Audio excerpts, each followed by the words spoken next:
Hello, dear aspirants. I am Pratiksha Chauhan, your educator and mentor on Arpita Sharma classes, the platform where you get quality lectures for UPSC CST preparation for free. We are going to start Environment and Ecology crash course. Before we start, here is a small announcement for you which is going to change the way you prepare for UPSC.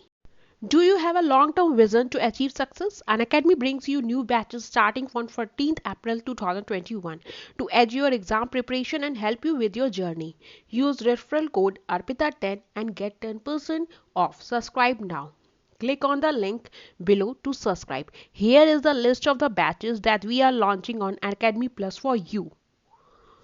Crack UPSC CST prelims through 3500 MCQs 14th April.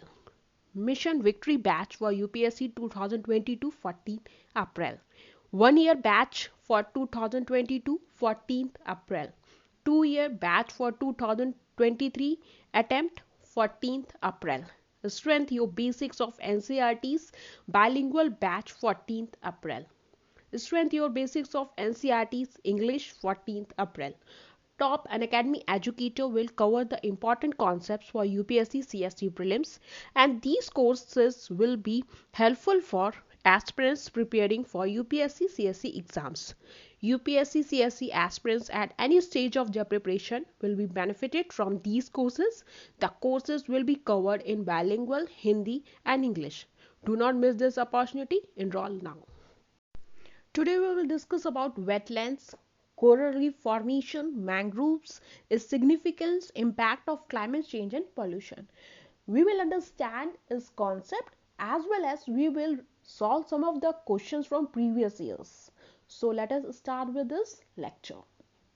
Let us discuss about wetlands. Wetlands are area of marsh, fen, petland of water, whether natural, artificial, permanent, temporary with water that is static or flowing. Fresh, brackish, salt, including area of marine water, the depth of which at low tide does not exceed 6 meter. So, wetlands are area intermediate in character between deep water and terrestrial habitat, also transitional in nature and often located between them. So, these habitat experience periodic flooding from adjacent deep water habitat and therefore support plants and animals specifically adapted to such shallow flooding or water logging of the substrate were designated as wetlands. So, wetlands include lake littorals, mangroves, lake littorals like marginal areas between highest and lowest water level of the lake. Floodplains areas lying adjacent to the river channels beyond the natural leaves and periodically flooded during high discharge in the water. And other marshy or swampy areas where water get stagnated due to poor drainage or relatively impervious substrata, and bogs, fens and mangroves due to similar ecological characteristics. So, India has 27,000 wetlands, of which 23,000 plus are inland wetlands and 4,000 are coastal wetlands. Wetlands occupy 18.4% of the country's area, of which 70% are under paddy cultivation. So, what are the characteristics of wetland? They are covered by water or waterlogged soil, which is at least 7 days during the growing season, and adopt a plant life that is known as hydrophytes. Hydric soils, not enough oxygen available for some plants.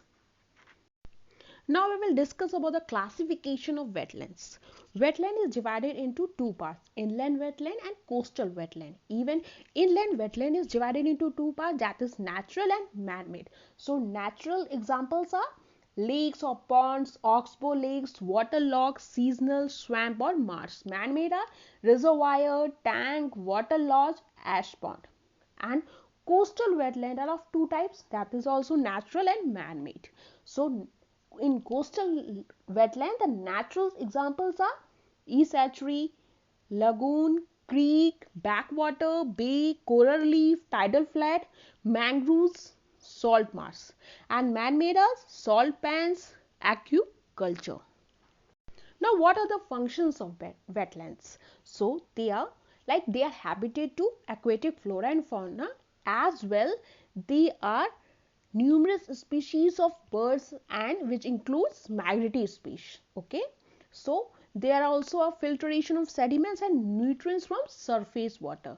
So it includes nutrient recycling, water purification, flood mitigation, and even maintenance of stream flow, groundwater recharging, provide drinking water, fish, fodder, fuel, etc. And even control the rate of runoff in urban areas and buffer shorelines against erosion. And the other functions of wetlands are comprised that important resources like sustainable tourism, recreation and cultural heritage to be maintained, and stabilization of local climate, source of livelihood to local people, and provide genetic reservoir for various species of plants like especially rice, and support specific diversity. There are some reasons for depletion of wetlands also, like conversion of lands for agriculture, overgrazing, remove of sand from beds, aquaculture, habitat destruction and deforestation, pollution, domestic waste, agriculture runoff, industrial influence, climate change. Now we will discuss about the mitigation of wetlands. That is how it can be more improved. Like we can do survey and demarcation, protection of natural regeneration, artificial regeneration, some protective measures, afforestation like planting of trees which include the percentage survival to be indicated, control the weeding, soil conservation measures and afforestation, wildlife conservation, encroachment removal, eutrophication abatement, environmental awareness between people. Now we will discuss that how wetland distinct from lakes. Although the Ministry of Environment and Forest has not adopted a clear distinction between lakes and wetland, the National Lake Conservation Program consider lake as a standing water bodies which have a minimum water depth of 3 meter, generally cover a water spread of more than 10 hectares and have no or very little aquatic vegetation. So these water bodies are used primarily for drinking water supplies, irrigation and recreation.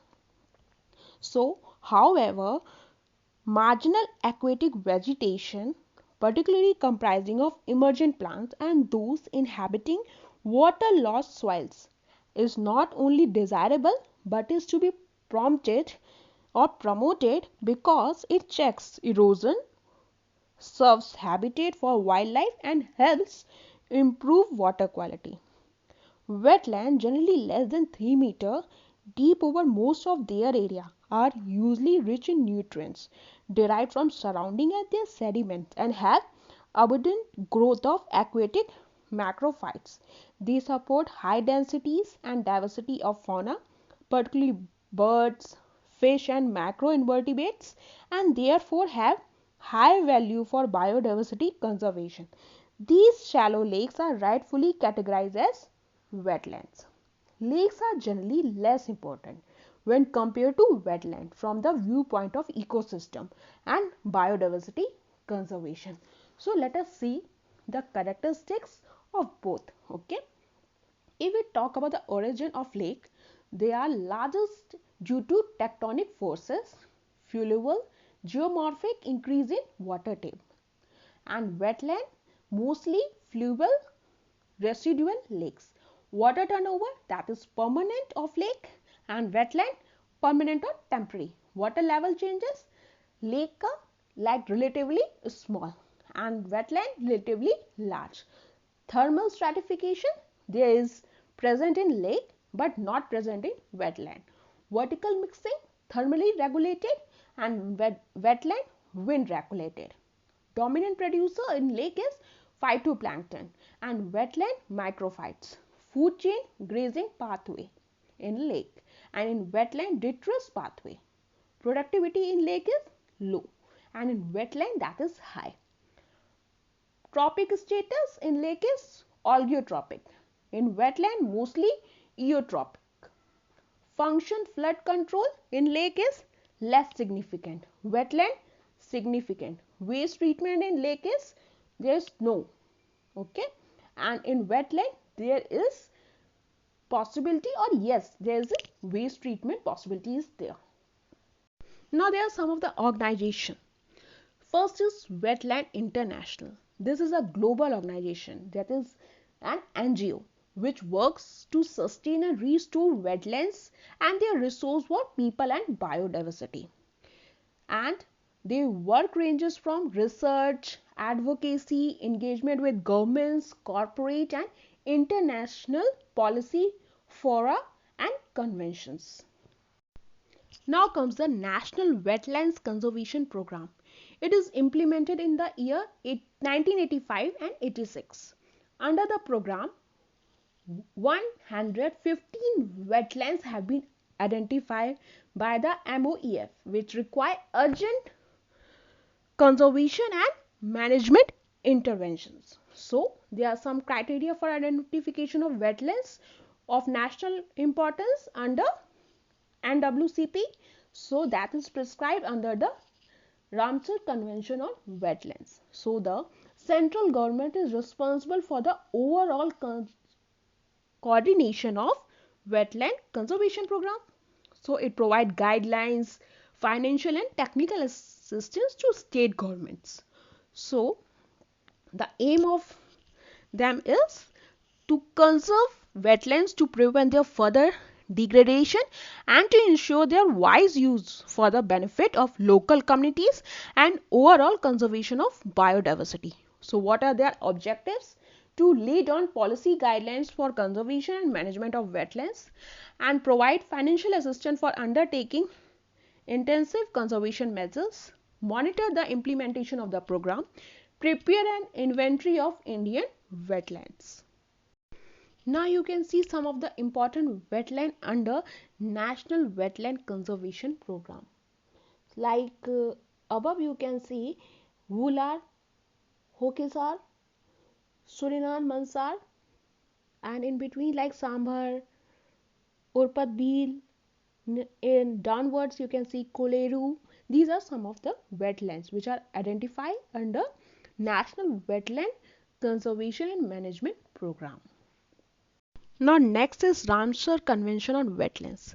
So this is an international treaty for conservation and sustainable use of wetland. This is also known as Convention on Wetlands. This is named after the city of Ramsar, which is in Iran. So it was signed on 2nd February 1971. So 2nd February each year is celebrated as World Wetland Day. So it can be a prelims question that when World Wetland Day is celebrated, that is on 2nd February. So number of parties to the convention is 170. So at the center of Ramsar philosophy is wise use of wetlands. So what is a wise use? Maintenance of ecological character within the context of sustainable development, that is promoting sustainable development. So there are lists of Ramsar sites. You can see in the slide, that is first is Astamindi wetland, that is in Kerala, Bees Conservation Reserve, that is in Punjab, Brihantika mangrove, that is in Orissa, Bhoj wetland, Madhya Pradesh, Chandratal, Himachal Pradesh, Chilla Lake, that is in Orissa, Deepawar Bhil, that is in Assam, East Kolkata wetland, that is in West Bengal, Harike wetland, that is in Punjab, Hokira wetland, that is in Jammu and Kashmir. You can be confusing Harike wetland and Hokira wetland. So don't be confused. Harike wetland is in Punjab and Hokira wetland is Jammu and Kashmir. Kanji wetland, that is in Punjab. Quiradur National Park, that is in Rajasthan. Kesopur Miani Community Reserve, that is in Punjab. Koleru Lake, that is in Andhra Pradesh. Loktak Lake, that is in Manipur. La Sarovar Bird Sanctuary, that is in Gujarat. So next are Ramsar sites like Nandur Mahadeshwar, that is in Maharashtra, Nangal Wildlife Sanctuary, Punjab, Nawabganj Bird Sanctuary, that is in Uttar Pradesh, Parvati Agra Bird Sanctuary, that is in Uttar Pradesh, Point Calimar Wildlife and Bird Sanctuary, that is in Tamil Nadu, Pong Dam Lake, that is in Himachal Pradesh, Renuka Lake, that is in Himachal Pradesh, Ropar Wetland, that is in Punjab, Rudrasagar Lake, that is in Tripura, Saman Bird Sanctuary, that is in Uttar Pradesh, Samaspur Bird Sanctuary, that is in Uttar Pradesh, Sambhar Lake, that is in Rajasthan, Sandi Bird Sanctuary, that is in Uttar Pradesh, Sarsai Nawar Jheel, that is also in Uttar Pradesh. So next is Sastmakota Lake, that is in Kerala, Surinasar Mansar Lake, that is in Jammu Kashmir, Tioso Muri, that is in Ladakh, Upper Ganga River, that is in Uttar Pradesh, Vembanath Coal Wetland, that is in Kerala, Vulal Lake, that is in Jammu and Kashmir, Sundarban Wetland, that is in West Bengal, Asan Barrage, that is in Uttarakhand, Kanwar Lake or Kabal Tal, that is in Bihar, Lonar Lake, that is in Maharashtra, Sur Sarovar, that is in Uttar Pradesh, Tuso Kar Wetland Complex, that is also in Ladakh. So total 42 Ramsar sites are currently available in India. There are some criteria to identify wetlands under Ramsar Convention. So, if a wetland that it contain a representative, rare or unique example of a natural or near natural wetland type, support vulnerable, endangered or critically endangered species or threatened ecological communities, and even support populations of plant or animal species important for managing or maintaining the biological diversity of a particular biogeographic region, support plant or animal species at a critical stage in their life cycles or provide refuge during adverse conditions, support 20,000 or more water birds regularly, support 1% of the individual in a population of one species or subspecies of water birds, support a significant proportion of indigenous fish subspecies, important source of food for fishes, spawning ground, nursery or mitigation path. Even an important source of food and water resource, increase possibilities for recreation and ecotourism. So these are some criteria to identify a wetland. Now next is Montreux record. The Montreux record is registered of wetland sites or the list on wetlands of international importance which changes in ecological characters which occurred or occurring or likely to be occurred in future as a result of technological development, pollution or other human interference. So it is maintained as a part of Ramsar list. Now there is a question from UPSC 2014. With reference to a conservation organization called Wetland International, which of the following statement is or are correct? First says it is an intergovernment organization formed by the countries which are signatories to Ramsar Convention. It works at the field level to develop and mobilize knowledge and use the practical experience to advocate for better policies. Select the correct answer using the code given below. Options are 1, 2 only, both 1 and 2, neither 1 nor 2. So the answer is 2 only. Wetland International is an NGO. So it works at the field level to develop and mobilize knowledge and use the practical experience to advocate for better policies. Now next question is also from UPSC 2014. If a wetland of international importance is brought under the Montreux record, what does it imply? Options are changes in ecological character have occurred or occurring or likely to occur in the wetland as a result of human interference. The country in which the wetland is located should enact a law to prohibit any human activity within 5 km from the edge of the wetland. The survival of the wetland depends on the cultural practices and tradition of a certain communities living in its vicinity, and therefore the cultural diversity therein should not be destroyed. It is given the status of World Heritage Site. So the answer is A. Changes in ecological character have occurred, are occurring or are likely to occur in the wetland as a result of human interference. That is wetlands. Now we will discuss about the coral reef. The builders of coral reefs are tiny animals called polyps. As these polyps thrive, grow, and die, they leave their limestone calcium carbonate skeletons behind. The limestone is colonized by new polyps. Therefore, a coral reef is built up of layers of these skeletons covered ultimately by living polyps. Okay, so these polyps live in colonies fastened to the rocky seafloor. So the tubular skeleton grow upward and outward, which is an cemented clarious rocky mass, which is known as corals. So coral is actually a living animal. Coral has a symbiotic relationship. Each gives something to the other and gets something back in return. With zooxanthellae, microscopic algae, which live on coral. Instead of living on the sea floor, the algae lives up on the coral, which is closer to the ocean surface, so the algae gets adequate light. So the tissues of coral themselves are actually not the beautiful colors of the coral reef, but are instead clear white.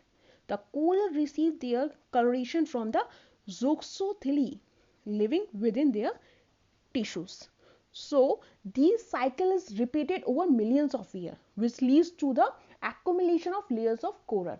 The shallow rock created by these deposition is called reef. So these layers at different stages give rise to various marine landforms. So one such important landform is known as coral reef. So coral reef take transformation or evolve into coral island over a period of time. This is known as Lakshadweep. So small marine plant, that is algae, also deposit calcium carbonate, which contribute to the coral growth. So what is the process of formation of coral reef? They occur in shallow tropical area where the sea water is clean, clear and warm. So the coral reef covered in India water is roughly estimated up to 19,000 square kilometer. So coral reefs are one of the most protective and complex ecosystem with high biological diversity. The high productivity is owing to the combination of its own primary production or support from its surrounding habitat. So each individual coral is referred to as a polyp. Coral polyp live on the calcium carbonate exoskeletons of their ancestor, adding to their exoskeleton to the existing coral structure. So reefs from when coral grow in shallow water close to the shore of continent or small islands. So coral grow and expand, and the reefs are of three major characteristic structure, that is fringing, barrier or atoll. So fringing reefs occur mostly common seen at reef and grow near coastlines. Barrier reefs differ from fringing reef. They are separated from the coastline by deeper and wider lagoons. The rings of coral that make up atolls create protected lagoons in the middle of ocean, typically around islands that have sunk back down into ocean. Now you can see different types of reefs, that is fringing reef in the diagram, barrier reef in the diagram and atoll reef. So step 1, that is a fringing reef, storm forms first. Start growing in the shallow water close to a tropical island. Step 2, that is over time the island subside and reef grow outwards. You can see in the diagram that is an barrier reef, and the distance between the land and reef increases. And step 3, if the island completely subsides, that is all is left is the reef. The reef retains the approximate shape of the island it grew around, so forming a ring enclosing a lagoon that is known as atoll. You can see all these three steps in the diagram. Now comes a question from UPSC 2018. Consider the following statement. Most of the world's coral reefs are in tropical waters. More than one-third of the world's coral reefs are located in the territories of Australia, Indonesia and Philippines. Coral reefs host far more number of animal phyla than those hosted by tropical rainforests. Which of the statement given above is or are correct? 1 and 2 only, 3 only, 1 and 3 only, 1, 2 and 3. So the answer is D. That is, all of the above statements are correct. That is 1, 2, and 3. Coral reefs are defined as a rich ecosystem mainly found in tropical warm water with clear water and modern salinity. Coral Triangle comprises the triangular region, which is mainly comprised the region of Indonesia, Philippines, Malaysia, etc. The Great Barrier Reefs of Australia are one of the example of coral in the southern hemisphere. So these are regarded as the tropical rainforests of the ocean due to its rich diversity. Now we'll discuss about the mangroves, its significance, impact of climate change and pollution. So FAO has described the definition of mangrove. These are the characteristic littoral plant formation of tropical and subtropical sheltered coastlines. Mangroves are trees and bushes growing below the high water level of spring tides which exhibit remarkable capacity of salt water tolerance that tolerate the salt water. So there are some of the characteristics of mangroves. They are basically evergreen land plants growing on sheltered shores, typically on tidal flats, deltas, estuaries, bays, creeks, and the barrier islands. The best locations are where abundant silt is brought down by rivers or on the back shore of asserting sandy beaches. Their psychological adaptation to salinity stress and to waterlogged anaerobic mud is high. They require high solar radiation and have the ability to absorb fresh water from saline or brackish water. It produces pneumophotos, blind roots to overcome respiration problem in the anaerobic soil condition. So mangroves occur in variety of configurations. Some species, example Rhizophora, send arcing pop roots down into water, while other, example Avnicenia, send vertical pneumotophers or air roots from the mud. Most mangrove vegetation has lenticulated bank which facilitates more water loss, produce copies, leaves are thick, contains salt secreting glands. Mangroves exhibit viviparity mode of reproduction, that is seed germinate in tree itself before falling to the ground. So this is an adaptive mechanism to overcome the problem of saline root. So some secrete excess salt through their leaves, as if you look closely you can see crystals of salt on the back of the leaf and other block absorption of salt at their roots. So adventitious roots which emerge from the main trunk of a tree above ground level are called stilt roots. You can see the diagram of prop root and pneumatophorus, okay, and stilt roots. You can see in the diagram. Now you can see mangroves in India, where it is present. That is mangroves of Gujarat, Sundarban mangroves, Mahanadi mangroves, Krishna Godavari mangroves, Goa mangroves, Ratnagiri mangrove, Kaveri deltaic mangroves, Andaman and Nicobar Island mangroves. So what are the significance of mangroves? Mangrove plants have additional spatial roots such as prop roots, pneumatophorus, which help to impede water flow and thereby enhance the deposition of sediments in areas where it already occurring. Stabilize the coastal shores, provide breeding ground for fishes. Mangroves moderate monsoonal tidal routes and reduce inundation of coastal lowlands. Prevent coastal soil erosion, protect coastal land for tsunami, hurricanes and floods. Enhance natural recycling of nutrients. Support numerous flora, avifauna and wildlife. Provide a safe and favorable environment for breeding, spawning, rearing of several species. Protect coastal inland for adverse climatic elements, supplies wood, firewood, medicinal plant and edible plants to local people, and even provide numerous employment opportunities to local communities and augments their livelihood. So what are the effects of climate change and pollution on mangroves? They are destroyed for conversion of area for agriculture purpose, fuel, fodder, and salinization, mining, oil spills, aquaculture, use of chemical pesticides and fertilizer industrial purpose. These all are affecting climate change and pollution.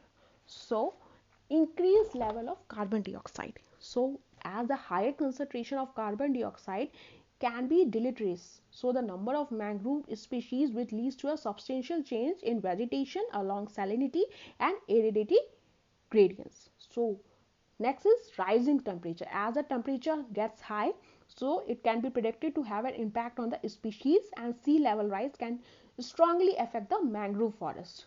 So mangrove plants need an ideal temperature for photosynthesis, that is 28 to 32 degrees Celsius, which significantly reduce when leaf temperature reach high level, that is 38 to 40 degrees Celsius, that affect net productivity.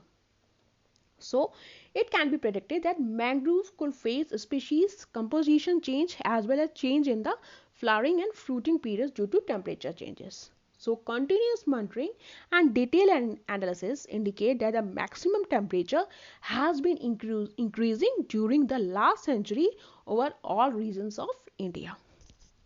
Now, next effect is sea level rise. So, greatest threats facing coastal mangroves. So, recent studies shown that large changes in sea level can lead to mangrove ecosystem collapse. So, increased intensity of cyclones also have been damaged mangroves through deforestation and uprooting of trees and death of trees. So, tree mortality, nature of soil sediments get modified. So, it leads to ecosystem conversion. Study also shown that clear mangrove forests fail to recover due to changed hydrodynamics, salinity and acidity, as well as low nutrient levels and poor essential substrates. Now next effect is reduced rainfall. It can be predicted that poor rainfall and increased evaporation can lead to rise in salinity of mangroves, leading to decreased productivity, poor seedling and growth survival. It also lead to the decreased diversity of mangrove zones and also cause reduction in mangrove area by altering competition of existing species. Now there is a question from UPSC 2013. Which one of the following is the correct sequence of ecosystem in the order of decreasing productivity? Options are ocean, lakes, grassland, mangroves, mangroves, ocean, grassland, lakes, mangroves, grassland, lakes, oceans, ocean, mangroves, lakes, grasslands. So the answer is mangroves, grassland, lakes and ocean. As the productivity is the rate of organic matter or biomass production. So the average ocean productivity is about 50 grams carbon per square meter per year, while the average land productivity is 160 gram carbon per square meter per year. So salt marshes and mangroves have one of the highest productivity of 3300 to 6000 grams carbon per square meter per year. So the correct system of ecosystem in order decreasing productivity is mangrove is greater than grassland, grassland is greater than lakes and lakes are greater than ocean. Okay, so hope you understood this lecture. Thank you.